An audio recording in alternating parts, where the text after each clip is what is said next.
বন্ধুরা, সবাই কেমন আছেন? ভালো আছেন তো? তা আপনাদের একটা ছোট্ট কথা বলছি। আমাদের জীবনে অনেক কিছুই হয়, বা আমরা অনেক কিছু জানি না, সেগুলো হয়তো পরে জানতে পারি।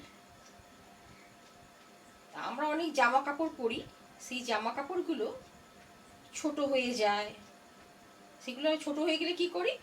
আলমারিতে তুলে রাখি। হ্যাঁ, বা কাউকে দান করে দিতে চাই, গরিবদের দান করে দিতে চাই।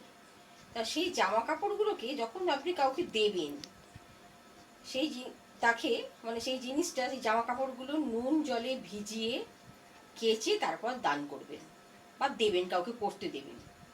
তা না হলে আমার যদি কিছু ভালো গুণ বা পজিটিভ কিছু থাকে, সেগুলো অন্য কারোর কাছে চলে যেতে পারে। সেই জন্য সব সময় যখন কাউকে কোনো কিছু দান করবেন, জামা কাপড়, সব সময় নুন জলে ভিজিয়ে কেচে শুকনো করে তারপর দান করবেন। সেটা আমাদের পক্ষে ভালো হবে। এটা তো অনেকেরই জানা নেই, এটা জানলে ভালো হয় আর কি।